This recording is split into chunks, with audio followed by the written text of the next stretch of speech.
This is Optimistic Point.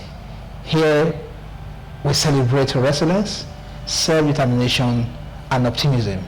Today we have our guest, Dr. Benedict Oladele. Dr. Oladele, you are welcome, sir. Yes, sir. Can we meet you? Can you introduce yourself to us briefly, sir? Well, thank you very much. I'm Benedict Adekunle Oladele. I was born in Kaba, Kogi State of Nigeria. I had my primary school both in Kaba and in Kaduna, and had my secondary school in Isanlu in Yagbal. That's in Okunla. Thereafter, I proceeded to Ahmadu Bello University in Zaria, where I did my first degree, and my master's and PhD at the University of Ibadan. And I also had my Fulbright fellowship here at University of California, UCLA in Los Angeles. So I will ask, why librarianship? Why do you study library science? Well, I came into librarianship as a kind of accident. I had wanted to read law, but by the time I finished my A-level in Kaduna, this was 1975 to 76. I had to wait for about 9 months before going into the university. So to cover that period, I got a job in the library at the College of Administrative and Business Studies of Polytechnic Kaduna. And that was where I was for about 9 months before going to the university. So since I couldn't get admission into the law program at the Ahmadu Bello University, I was offered admission to the library science program, and that was the beginning of my journey in librarianship. Well, so far so good. Since you said accidentally, then do you regret taking that decision or entering into that profession? There is no regret whatsoever, and I think because of the fun and the interest I developed over time, I decided to go ahead and to do further studies along that line.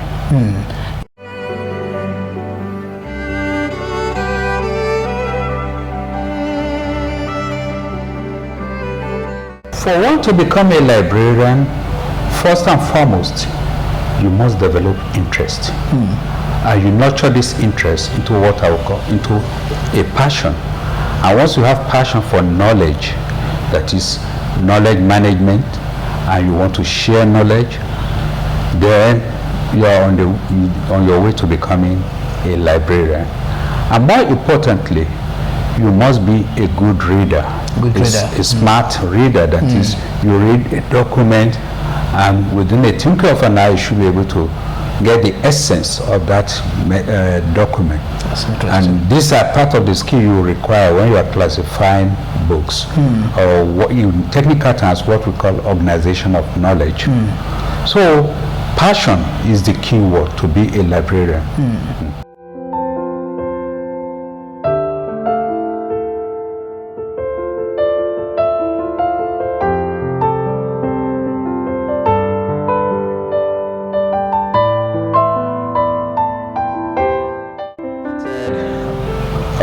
Upon graduation 1979 from the library school, of course, automatically I was graded as librarian 2, and that was the starting point. And gradually, like in any other profession, I had to start right from the lowest ladder, climbing.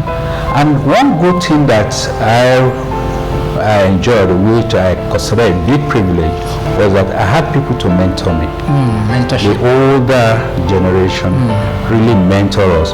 That is, I had official mentor. That is, if you are posted to a library, somebody, your head of department or head of section, will be your official mentor. Then I had a private mentor, which of course I was free at that time to choose individuals as my private mentor. So that has been the beginning. But in terms of challenges, of course, like any other profession or career, you are bound to have challenges.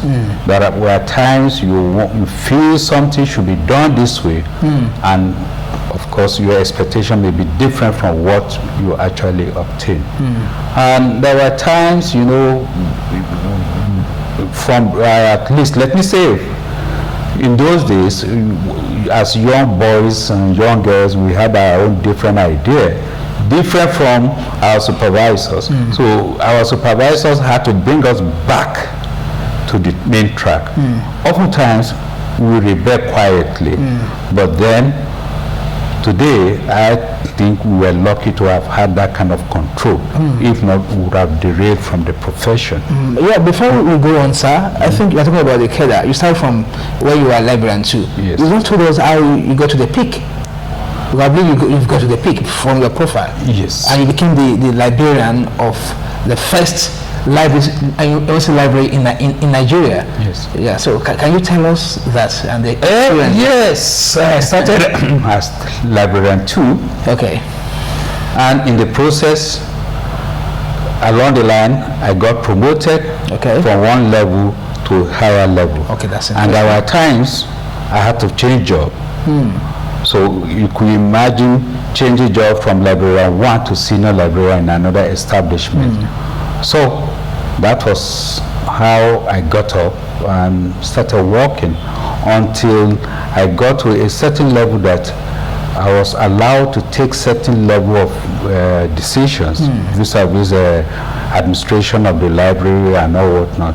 And this was, and again, I had the privilege of being exposed to conferences, seminars, and library environment in other culture. And those were the things that actually assisted me to move on.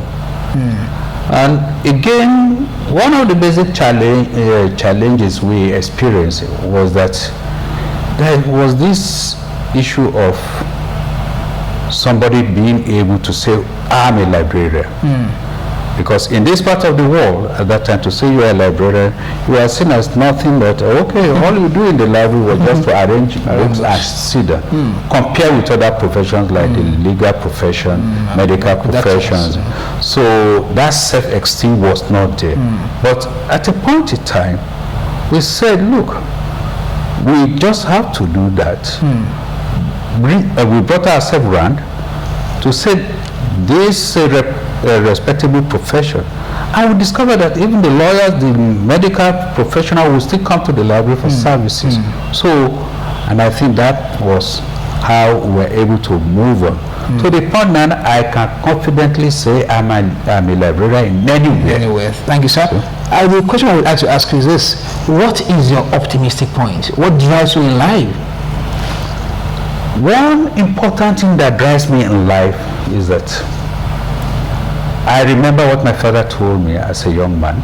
He said, never you say no to yourself. And never you say something is not possible. To him, everything is possible. In other words, he said, in every difficult situation, in every challenge, look at the brighter side of that challenge. And turn that so-called challenge into a positive force to move on. And I think that was what I did. In other words, I will never be disturbed by a challenge. All I will need to do is to think, do some critical thinking, analyze the situation and say, okay, what are the bright side of this challenge? And convert it into a positive force. Interesting. And I think that is what we need in life. And that's your strength. That's it. Makes you go on. Yes. Now, what is your advice to the people, the viewers at home, the young, the old, and even your contemporaries? To the young professionals coming up, the truth is that there's no shortcut. There's no shortcut to the top. You have to walk the ladder.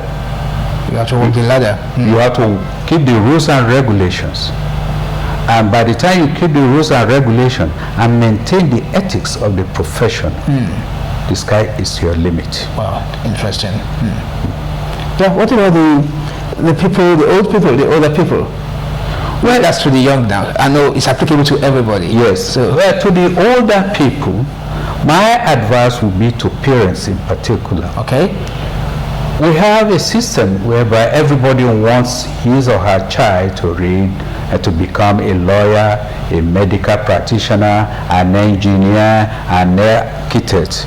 But if you put 10 families on a roll, none of them will say that I want my son or daughter to become a librarian. A librarian, okay.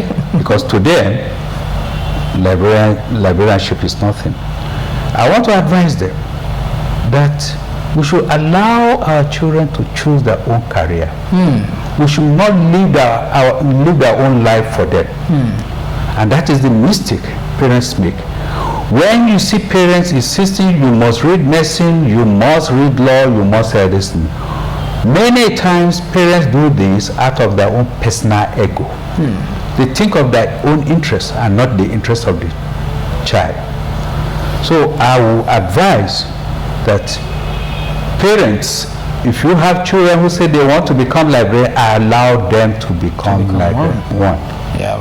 Thank you very much, Dr. Benedict Adekunle Oladele, for your time. As I said earlier, this is Optimistic Point. We tell stories there, we share experiences, we also celebrate resilience and self-determination. You can view us on YouTube, Optimistic Point, and also you can follow us, you can like us on Facebook, Optimistic Point. This is Optimistic Point. Thank you very much.